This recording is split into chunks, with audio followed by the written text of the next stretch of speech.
was just giving the NSA affiliate company more information on me. It was Yeah, one of them. yeah, and And that's now eventually, exactly I, right. It's yeah, like the more yeah, information you it's like, put, no, it's people gaming the system. It's like, um, now that they have an ESG score, every company is going to want to know, well, how do I game that? Well, it turns out, the more your CEO tweets about Ukraine and shit that we want them to tweet about, the better your ESG. Yeah. It's that kind of bullshit. It just creates another thing for the big companies to figure out and game, so the little guys are not even able to. The little guys are too worried about acquiring customers and providing a valuable service rather than And not being taxed to death. not being taxed to death, or henpecked to death by the social justice crowd, let alone figure out how to get a good ESG score. It's just like a new derivative market. It's a new you know? derivative market. It's a new information reporting mechanism. It's another way for them it's to just sad. get their claws into you. One of the It's just subjects. sad though. Yeah. Go ahead, James. So many of us, excuse me, have just, the three of us probably not, but so many people have just consciously just thrown out all this data out there. Facebook, Instagram, Twitter. They're using their name, and some of them, there's just no realization that information that they may help them temporarily, but there's that digital paper trail that's going to be there forever.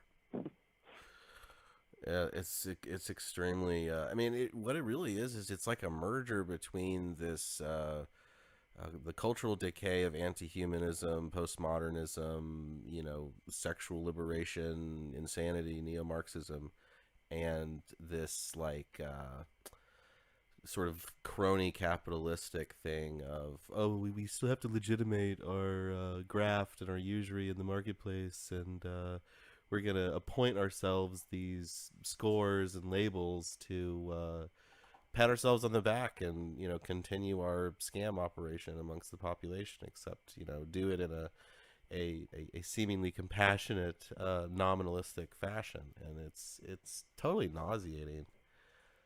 But it's so pervasive. You're right. It's and people are engineered to accept it as like, the pinnacle of progress and enlightenment, and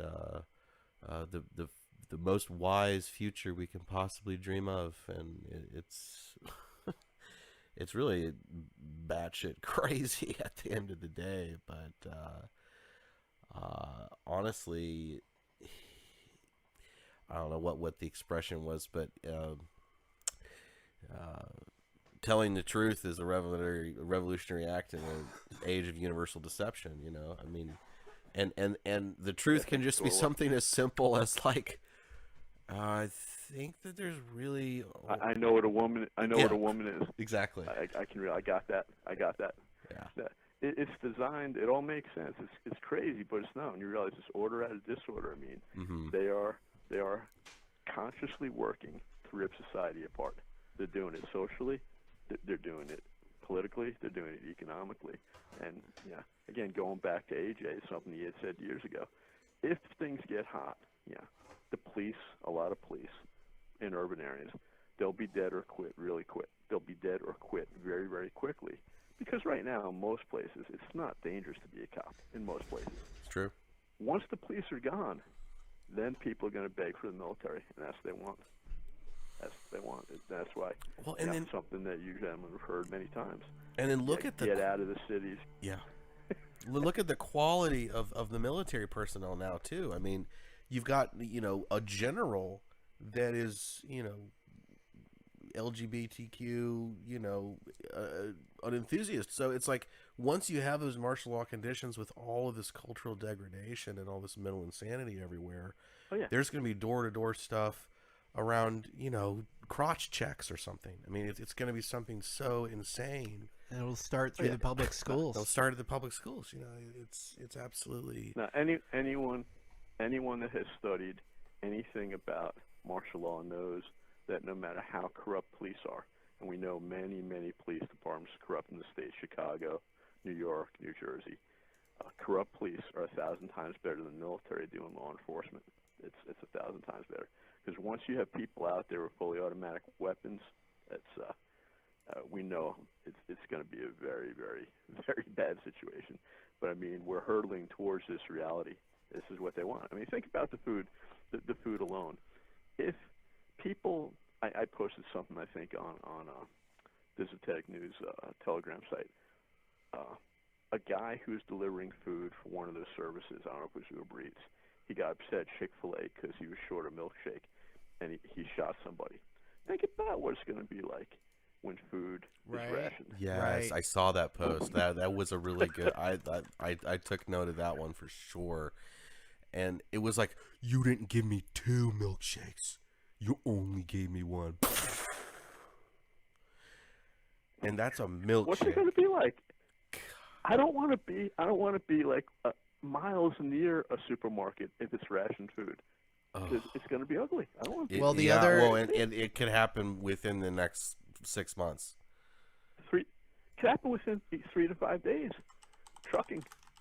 Yeah, You know, well, because of the diesel days. shortage, there's all kinds of transport semis that are just lining I-85, I-95. There's just no fuel, and they can't get anyone to deliver the fuel because there's already those services have like shot through their fuel budgets, and so it's nasty. No, they're doing it. I mean, it could happen quickly. Anyone who's been in the prepping community knows it's just a simple reality.